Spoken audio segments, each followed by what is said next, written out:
नमस्कार मित्रों, आप सभी का स्वागत है सीवार एस्ट्रोलॉजर में। आज हम बात करेंगे केमद्रुम योग की। केमद्रुम योग है वो चंद्रमा से बनता है और इसका जो मेन इफेक्ट है कि केमद्रुम योग में जन्मा हुआ जातक अशुभ होता है, अस्वस्थ होता है, दुर्भाग्यहीन होता है और उसको मतलब उसका मन विचलित रहता है, उसका मन कहीं नहीं लगता, वो कपटी भी होता है। ऐसा जो किताबों में हमने देखा है और ज़्यादातर आचार्य प्राचार्य जो टीवी पे आते हैं वो सब इसी में बताते हैं कि केमद्रुम में जन्मा हुआ जातक दुर्भाग्यहीन होता है, मतलब उसका जीवन में कोई फायदा वैसा नहीं होता है। तो अब केमद्रुम योग बनता कैसे है, देखते हैं कैसे उसको देखा जाता है। मान लीजिए चंद्रमा है और ये जो चंद्रमा का जो दूसरा ग्रह है और ये 12वां ग्रह है, इन दोनों ग्रहों में कोई भी ग्रह नहीं हो, अगर चंद्रमा के दूसरे और 12वें ग्रह में कोई भी ग्रह नहीं हो तो उसे हम केमद्रुम योग कहते हैं। तो केमद्रुम योग के बारे में बहुत चर्चित योग है, बहुत सारे आचार्य प्राचार्य बताते हैं इसको।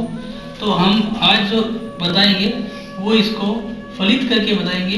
मेरा कोई भी वीडियो देख लीजिए, वो आप पूरा देखिए और इसमें मैं कोई भी बातों को अपने मतलब किताबों पे नहीं छोड़ता, किताबों पे या उसका रिजल्ट है मतलब उस पे नहीं छोड़ता कि हाँ इसका रिजल्ट ऐसा आएगा, हम उसको फलित करके निकालते हैं। तो मैं आपको 3 उदाहरण दूंगा इसमें और तीनों ही उदाहरणों में ये दिखाऊंगा कि केमद्रुम योग कितना खराब उतरता है अपनी इन सारी किताबी बातों पे। तो देख ली कि ये जैसे दूसरे पहले लग्न में बैठा है और वृष राशि में बैठा है, यहाँ पे चंद्रमा उच्च का होता है। अगर दूसरे घर में यानी कि जो दूसरा धन कुटुंब वाणी का है और जो ये खर्च का घर है 12वां, अगर दूसरे और 12वें घर में कोई ग्रह नहीं हो तो ये केमद्रुम योग के कंसिडरेशन में आता है। तो ये तो हमने देख लिया केमद्रुम योग का कंसिडरेशन। अब इसका देखते हैं कि इसका भंग, ये भंग कैसे होता है। अगर चंद्रमा लग्न में ही बैठ जाए, अगर जो चंद्रमा है वो लग्न में ही बैठ जाए तो ये केमद्रुम योग भंग हो जाता है। और अगर चंद्रमा जैसे कि आप देख रहे हैं कि केंद्र में है और केंद्र में गुरु आ जाए तो भी केमद्रुम योग भंग हो जाता है। और अगर केमद्रुम योग पे गुरु की सीधी दृष्टि चली जाए कहीं से भी तो भी केमद्रुम योग भंग हो जाता है। तो ये केमद्रुम योग के भंग होने के जो है मतलब पॉइंट है वो आपने देख लिए। अब हम बात करते हैं केमद्रुम योग के फलित करने का तरीका। अब हम इसे फलित करके देखते हैं कि केमद्रुम योग की सच्चाई क्या है। तो ये आपके सामने स्क्रीन पे एक आ रहा है मतलब पेज आ रहा है पारासालाइट का, इसमें डेट ऑफ बर्थ दिया हुआ है और इसमें ये जो हाईलाइट किया हुआ है ये इसका क्या नाम कहते हैं अपने उसके नक्षत्र को और नक्षत्र स्वामी को दिखाया गया है।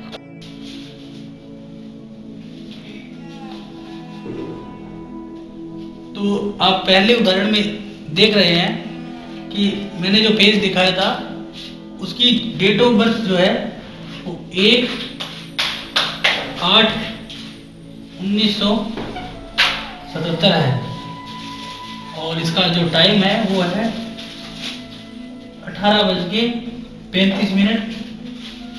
ये पहला उदाहरण है और इसमें स्थान हमने लिया है ये मुंगेली MP मध्य प्रदेश। तो अब हम इसमें देखते हैं कि जो ये अपने अपने चंद्रमा आपने देखा कि यहाँ पे आ गया चंद्रमा यानी कि मकर राशि में।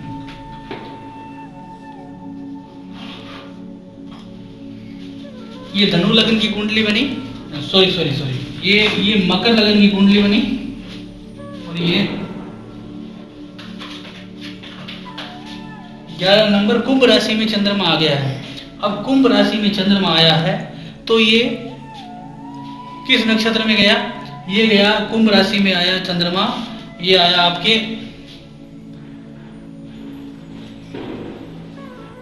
13.17 डिग्री आया। अब 13.17 डिग्री तो ये आया आपके शतभिषा नक्षत्र में। ये है शतभिषा नक्षत्र 13 ये आया शतभिषा नक्षत्र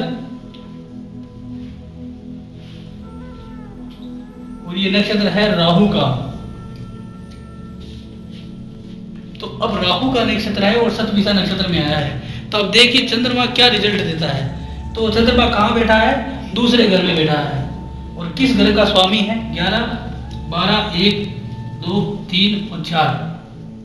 तो 7वें घर का स्वामी है। तो ये देगा 7वां घर का रिजल्ट भी। तो चंद्रमा 2 घर के रिजल्ट देगा, दूसरा और 7वें घर का। अब इसमें आप देखिए राहु के नक्षत्र में बैठा है। तो राहु किस घर का मालिक है?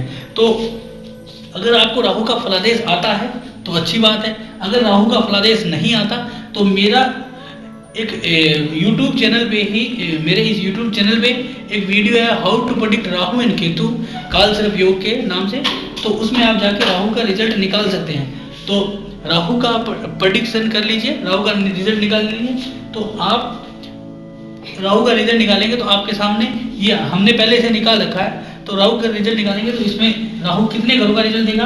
पहले, दूसरे और छठे, 7वें, 8वें और 9वें। तो ये 6 घरों का रिजल्ट देगा। तो अब 6 घरों का रिजल्ट देगा तो ये दूसरा घर एक, ये पहला घर ले लिया, ये छठा घर ले लिया और ये 8वां घर ले लिया। दूसरा, पहला, छठा और 8वां ये जो है ये जो कॉम्बिनेशन आप देख रहे हो कि दूसरे घर का मालिक पहले से और पहले का छठे से और छठे का 8वें से अगर संबंध बना ले तो आदमी आत्महत्या की ओर जाता है। आत्महत्या, तो इसका रिजल्ट ये है आत्महत्या। तो अब ये आपने देखा कि ये जो रिजल्ट निकला 2, 7 चंद्रमा के हो गए और राहु के हो गए 1, 2, 6, 7, 8 और 9। अब इन में से 2, 1, 6, 8 आ रहा है। तो ये जो कॉम्बिनेशन है ये आत्महत्या का कॉम्बिनेशन है। इसमें जातक आत्महत्या करता है। जरूरी नहीं है सभी जातक आत्महत्या करते हैं, लेकिन अगर उसके मंगल की, शनि की, केतु की दर्शित महादशा अंतरा मजबूत आ जाए और उसके जो इस टाइप की सिग्निफिकेशन करने वाले प्लेनेट 2 से 3 हो जाएं तो गोचर में वही सेम डिग्री बन जाए तो ये बंदा आत्महत्या करेगा। लेकिन अभी जो ये रिजल्ट आ रहा है, अगर सिर्फ अकेले चंद्रमा में ही आए, चंद्रमा की दशा चल रही है और चंद्रमा ये रिजल्ट दे तो ये बंदा आत्महत्या नहीं करेगा। ये बंदा जो है वो मतलब उसका मन नहीं लगेगा, मन विचलित रहेगा, ये परेशान रहेगा, लोगों से खिसखिसा रहेगा, इसका कहीं भी मूड अच्छा नहीं रहेगा। तो ये आपने जो रिजल्ट देखा है ये चंद्रमा का मकर राशि में कुंभ राशि में आया है। और कुंभ राशि में अब चाहे यहाँ पे केतु हो या ना हो, शनि हो, राहु हो, कुछ भी हो, रिजल्ट यही आएगा। आपने देख लिया ये रिजल्ट यही आएगा। तो चलो हम मान लेते हैं यहाँ पे नहीं है तो केमद्रुम दोष यहाँ पे साबित हो जाता है कि केमद्रुम दोष का कोई रिजल्ट होता है। अब ये रिजल्ट है प्रेडिक्शन से आया है। मेरे हर वीडियो में मैं आपको रिजल्ट प्रेडिक्शन से निकाल के ही दिखाऊंगा। तो ये वीडियो पूरा देखिए। हम ये दूसरी डेट ऑफ बर्थ ले रहे हैं। ये दूसरी डेट ऑफ बर्थ है 29/7 ये 1977 यही है। इसमें हम लेंगे 18:45 प्लेस यही लेंगे, मुंगेली मध्य प्रदेश ही लेंगे। तो ये हमारा दूसरा उदाहरण। ये जो उदाहरण है ये हमने करके दिखाया है कि चंद्र ये जो है अपना केमद्रुम दोष का रिजल्ट कैसे क्या आया, कैसे निकला। ये जो उदाहरण है ये हम भंग करके उसका देखेंगे कि जैसे कि आचार्य जी और बहुत सारे ज्योतिषी हैं वो कहते हैं कि अगर लग्न में ही क्या नाम कहते हैं चंद्रमा आ जाए तो वो फिर केमद्रुम दोष में नहीं आता है, उस पर केमद्रुम दोष नहीं लगता है। चलो वो भी देख लेते हैं कि केमद्रुम दोष लगता है या नहीं लगता है। तो अब देखते हैं कि लग्न में चंद्रमा को लेते हैं। तो ये जो चंद्रमा है ये हमने लग्न में लिया। तो आप ये स्क्रीन पे एक पेज देख रहे होंगे पारासैटेलाइट का। इस पेज में आपने डेट ऑफ बर्थ और ये देख लिया चंद्रमा जो यहाँ पे आ रहा है ये है 00.27 डिग्री का। तो ये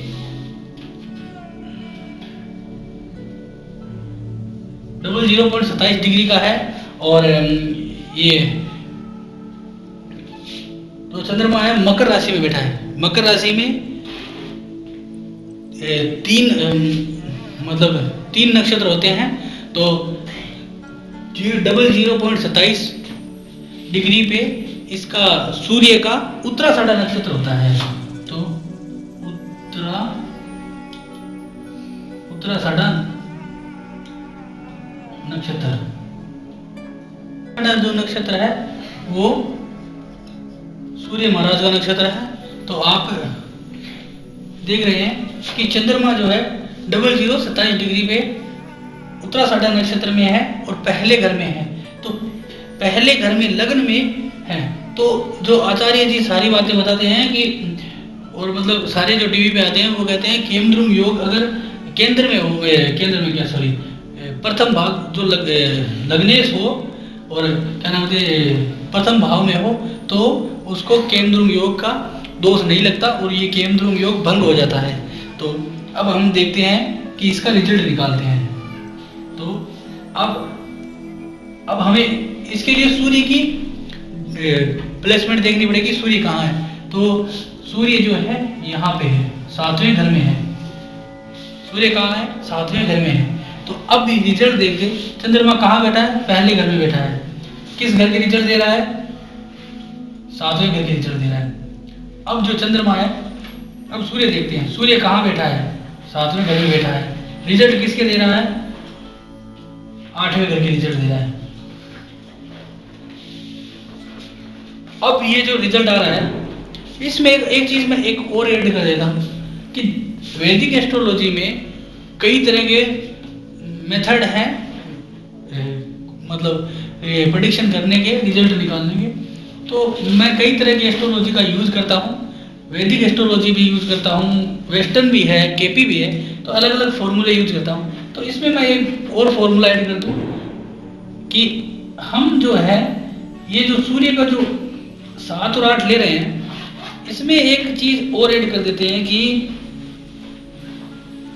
हम प्लेसिडस जो सिस्टम है उसमें चलित कुंडली का बहुत ही उपयोग होता है। चलित कुंडली से अगर हम यूज करें तो सूर्य जो है आपको छठे घर में मिल जाएगा और छठे घर में मिलने के कारण यहाँ पे 7 की जगह ये आपके 6 हो जाएगा।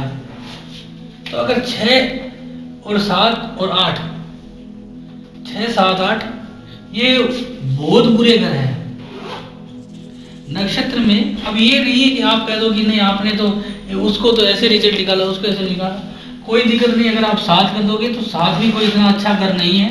वैसे ये बिजनेस के लिए तो ठीक है, लेकिन 1 और 8 और फिर 1 8 के साथ हो गया तो ये हेल्थ के लिए भी खराब है और क्या नाम कहते हैं अपने बिजनेस के लिए भी खराब है। 7, 8 ये बिजनेस के लिए भी खराब है।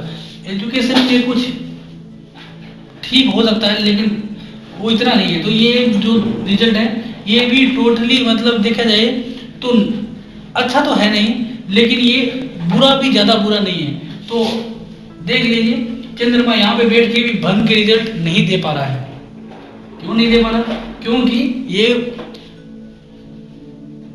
केमद्रुम जो योग है, मैं तो इस योग को मानता नहीं हूँ। लोग मानते हैं, लोग करते हैं। मैं तो किसी भी योग और किसी भी चीज को जब तक नहीं मानता जब तक कि वो अपनी प्रेडिक्शन पे सही नहीं उतरे। क्योंकि कुंडली में 12 ही घर हैं और 12 ही राशियां हैं और 9 ग्रह हैं, तो सारी दुनिया इन पे चल रही है। तो आप अगर एक एक घर को एक घर मान के उसके रिजल्ट को दिखाओगे तो आप कभी भी इस चीज में आगे नहीं बढ़ पाओगे। क्यों? क्योंकि आपकी सटीक प्रोडिक्शन का सटीक आंसर यही है कि आप उसको एकदम सटीकता से जाओ। हम ये जो नक्षत्र को निकालते हैं तो आप ये भी इतना सटीक नहीं है। क्यों नहीं है? क्योंकि नक्षत्र जो है वो 13 डिग्री और 20 मिनट का होता है। तो अब ये सोच लीजिए 13 डिग्री और 20 मिनट का नक्षत्र है, तो इस 13 डिग्री और 20 मिनट के मतलब है कि चंद्रमा सबसे तेज चलने वाला ग्रह है और 2.5 दिन में अपनी राशि बदलता है। तो 2.5 दिन में राशि बदलता है और एक घर में 2.5 मतलब मान लीजिए 13 डिग्री 20 मिनट की दूसरा नक्षत्र हो गया, फिर 4 डिग्री का एक और नक्षत्र होता है। तो मान लीजिए 3 नक्षत्र होते हैं, तो इससे इस नक्षत्र में 13 डिग्री यानी कि इसको 1 दिन लग जाएगा इस नक्षत्र से निकलने में। तो आप देख सकते हैं कि एक दिन में जितने भी बच्चे जन्मे सारों के साथ ऐसा हो, ये तो संभव नहीं है। तो ये हम उसके सटीक प्रेडिक्शन में जा नहीं रहे हैं। अगर हम यहाँ पे नक्षत्र की जगह उप नक्षत्र को ले लेंगे तो फिर वो और भी ज़्यादा सटीक प्रेडिक्शन है। तो हम उतना नहीं जाते हैं, ये नॉर्मल बात करते हैं, नॉर्मल लेवल पे रहते हैं। तो हम नक्षत्र पे ही काम कर रहे हैं। तो नक्षत्र पे काम करने से हमको इतना पता है कि ये रिजल्ट निकला है, इस रिजल्ट से ये भंग योग खत्म नहीं हो रहा, क्योंकि इसके जातक की परेशानी आनी निश्चित है। अब चाहे कुछ भी कहे, अब ये जातक 7वें घर का रिजल्ट लेने के लिए अगर ये मोती भी पहने तो उसका कोई फायदा नहीं है, क्योंकि इसमें 7 के साथ 8वां घर भी एक्टिवेट होगा। तो ये आप नुकसान देख सकते हैं। तो ये जो है आपको दूसरी मैंने डेट ऑफ बर्थ लगा के और ये भंग जो है उसको भंग करके दिखा दिया। अब हम तीसरा जो क्या नाम कहते हैं ये उदाहरण लेंगे, वो और भी ज़्यादा सटीक होगा।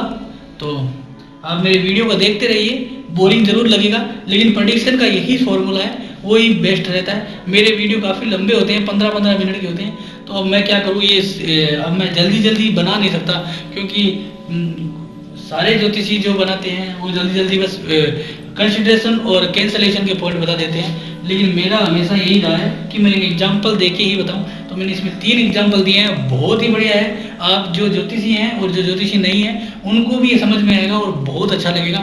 तो अब तीसरा उदाहरण देखिए, इसमें हम डेट ऑफ बर्थ ले रहे हैं। तीसरे उदाहरण डेट ऑफ बर्थ ले रहे हैं, वो है 30/7/1977 और टाइम जो ले रहे हैं वो है ये क्या नाम कहते हैं आपके 10:45। अब ये और यही लेंगे, मुंगेरी मध्य प्रदेश ही लेंगे। ये तीसरा है। अब हम इसमें एक और केमद्रुम योग का रिजल्ट निकाल के दिखाता हूँ मैं इस डेट ऑफ बर्थ से। ये जो डेट ऑफ बर्थ है ये तीसरा उदाहरण है। इसमें आपको मैं ये केमद्रुम योग का जबरदस्त उदाहरण दूंगा। ये तीसरा इसीलिए मैं लास्ट में रखा है कि वो ज़्यादा क्लियर हो जाए। तो आप अपनी स्क्रीन पे देख पा रहे हैं कि ये जो मैं आपको स्क्रीनशॉट दिखा रहा हूँ, ये पारासालाइट सॉफ्टवेयर का एक पेज है और उसमें आपको ये जो हाईलाइट हो रहा है ये चंद्रमा की डिग्री है, चंद्रमा है और उसका जो नक्षत्र है वो है। तो अब हम तीसरे पे इसके रिजल्ट निकालते हैं कि ये क्या क्या अपना प्रभाव देता है जन्म कुंडली में। तो देखिए जरा कि ये तीसरा है, बनाता हूँ इसको।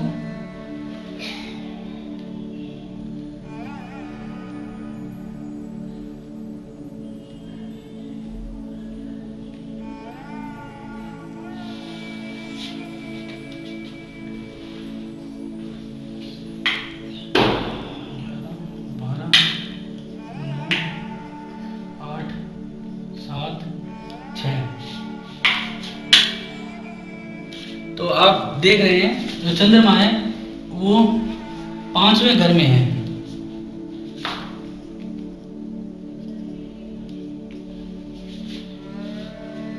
चंद्रमा जो है 5वें घर में है।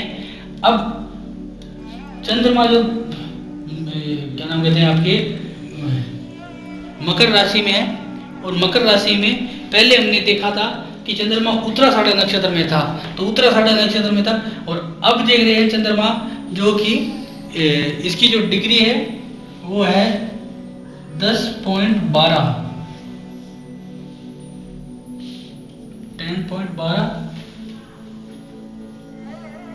डिग्री। और ये जो डिग्री है ये आती है श्रवण नक्षत्र में। ये आपकी अगर टेबल चाहिए तो टेबल तो पता नहीं कहाँ मिलेगी, लेकिन अब मेरा पारासालाइट जो सॉफ्टवेयर है उसके अंदर ये आगे जो मैंने अभी हाईलाइट करके दिखाया था आपको, उसमें आपको पता चल जाएगा कि नक्षत्र कौन सा है और उप नक्षत्र कौन सा है। तो अगर ज़्यादा सटीक जाना है तो उप नक्षत्र को भी आप ले सकते हैं, लेकिन ये जो वीडियो है ये नॉर्मल लोगों के लिए भी है और जो ज्योतिषी है उनके लिए भी है। तो उस हिसाब से मैं उप नक्षत्र को नहीं ले रहा हूँ, मैं सिर्फ उन्हीं लोगों को ले रहा हूँ, उन्हीं नक्षत्र को ले रहा हूँ जो जिससे हम प्रेडिक्शन में थोड़ी आसानी ले सके। तो आप उप नक्षत्र को भी ले सकते हैं, उसमें और भी ज़्यादा अच्छा लगेगा आपको। और अब ये देखिए श्रवण नक्षत्र में है, और श्रवण जो नक्षत्र है उसका मालिक है स्वयं चंद्रमा। अब ये जो चंद्रमा मालिक है उसका, तो आप देख सकते हैं कि चंद्रमा के आगे भी कोई ग्रह नहीं है और पीछे भी कोई ग्रह नहीं है। आपने उस पेज को देखा होगा, नहीं देखा है तो आप देख लीजिए, दोबारा देख लीजिए उस पेज को, आपकी स्क्रीन पे आ रहा है। अब देखिए ना तो यहाँ पे कोई ग्रह है ना यहाँ पे कोई ग्रह है। तो ये केमद्रुम योग का सबसे बढ़िया उदाहरण बताता हूँ। तो अब इस चंद्रमा को केमद्रुम योग से ग्रसित कह सकते हैं। यहाँ पे ये केमद्रुम योग लग गया। अब हम इसका रिजल्ट निकालते हैं, देखिए जरा कितना बढ़िया रिजल्ट आएगा इसका। तो कहाँ पे बैठा है चंद्रमा? 5वें घर में। किस घर का मालिक है? 11वें घर का मालिक है। अब देखिए कि चंद्रमा किसके नक्षत्र में है? चंद्रमा श्रवण नक्षत्र चंद्रमा के ही नक्षत्र में है। तो अब चंद्रमा का कहाँ बैठा है? चंद्रमा 5वें घर में। किस घर का मालिक है? 11वें घर का मालिक है। तो क्या निकला? 5 और 11। 5वां घर जो इस कुंडली का सबसे बेस्ट घर है, इस कुंडली का सबसे बेस्ट घर है 5वां घर। 5वें घर से ही हम संतान को देखते हैं, 5वें ही घर से हम एजुकेशन को देखते हैं, और 5वें ही घर से हम हमारे लक्ष्मी को देखते हैं। तो ये जो 5वां घर है हमारे पेट का भी है। तो ये 5वां घर, उसके साथ ही 11वां घर। 11वां घर है हमारे लाभ का, गेन का, जो भी चीज़ हमें चाहिए उसकी प्राप्ति का घर 11वां है। तो हमें कुछ भी प्राप्त होना है तो 11वां है। तो 5 और 11 सबसे बेस्ट है।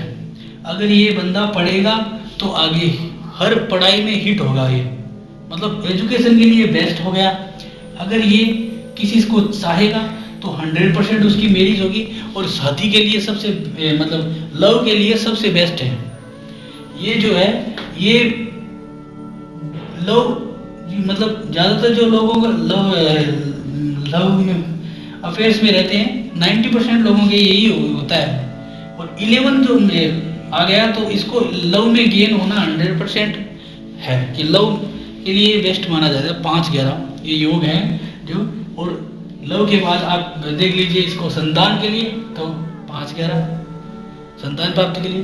तो अब आप मुझे बताइए कि चंद्रमा कहाँ पे ग्रसित हुआ केमद्रुम योग से?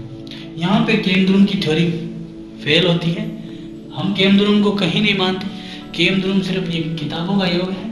अगर केमद्रुम का रिजल्ट ऐसे नहीं, अगर केमद्रुम का रिजल्ट जो है वो दूसरे और 12वें घर से निकलेगा तो फिर चंद्रमा को डिग्री देने का कोई मतलब नहीं है। फिर चंद्रमा की डिग्री हम जो मानते हैं उसकी प्रेडिक्शन के लिए दूसरे ग्रहों का देखते हैं, चंद्रमा का बलाबल देखते हैं, चंद्रमा की फिर हम महादशा देखते हैं, अंतर्दशा देखते हैं, चंद्रमा का गोचर देखते हैं।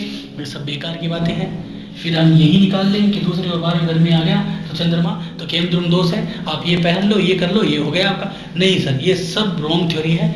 सबसे बढ़िया थ्योरी यही है कि आप उसका फलित निकालें, कितने डिग्री किस नक्षत्र किस उप नक्षत्र में है, उसके बाद उसका क्या क्या इफेक्ट है, कितना इफेक्ट है, किस पे इफेक्ट है और किस टाइप का इफेक्ट आएगा, उसके बाद ही उसका रिजल्ट निकालें। उसके बाद कोई उपाय कीजिए, रेमेडीज कीजिए, तब जाके आप एक सक्सेसफुल एस्ट्रोलॉजर बनते हैं। और एस्ट्रोलॉजी को यही समझने का तरीका है सर। मेरी बातें आपको बोर कर रही होंगी, मेरी बातें बकवास भी लगती है, कुछ लोग चिढ़ भी सकते हैं कि ये फालतू की थ्योरी कहाँ से लेके आए, लेकिन ये थ्योरी फालतू की भी है, पता नहीं क्या है। क्योंकि जो रिजल्ट 2 मिनट में निकल जाए उसका लिए इतना पाखंड करना बेकार ही है। तो आपको 250-300 रुपये के Amazon.com पे किताबें मिल जाएगी काफ़ी सारी, उससे आप बढ़िया रिजल्ट निकाल सकते हो। इतने पचड़े में फंसने की ज़रूरत भी नहीं है। आप लेकिन जो अगर सटीक प्रेडिक्शन और रिजल्ट निकालना है तो यही फॉर्मूला यूज करें, बहुत ही अच्छा लगेगा और रियल में आपको कुछ कॉन्फिडेंस आएगा। और अब मेरे को भी कॉन्फिडेंस दीजिए, मेरे चैनल को सब्सक्राइब कीजिए, मेरे इस वीडियो के नीचे अपना कमेंट डालिए और यस नो कुछ अपना जो मतलब कैसा फील होता है वीडियो को देखने के बाद या कैसा आपको लगता है वो आप ज़रूर बताएं। मेरे चैनल को सब्सक्राइब कीजिए और मेरा फेसबुक पे भी पेज है, उसमें कमेंट बॉक्स में भी आप डाल सकते हैं। कोई भी आपको क्वेरी करनी हो ज्योतिष और वास्तु से संबंधित, और मेरे यूट्यूब पे किसी पे भी डाल सकते हैं। ट्विटर पे भी मेरा पेज है शिवा एस्ट्रोलॉजर, और फेसबुक पे है ही मेरा शिवा एस्ट्रोलॉजर के नाम से, शिवा नारायण। तो आप मेरी जो ये जो प्रेडिक्शन है उसका एंजॉय कीजिए और सीखिए और सिखाइए। धन्यवाद, आपका दिन शुभ हो, ये आशा है हमारी। Thank you sir.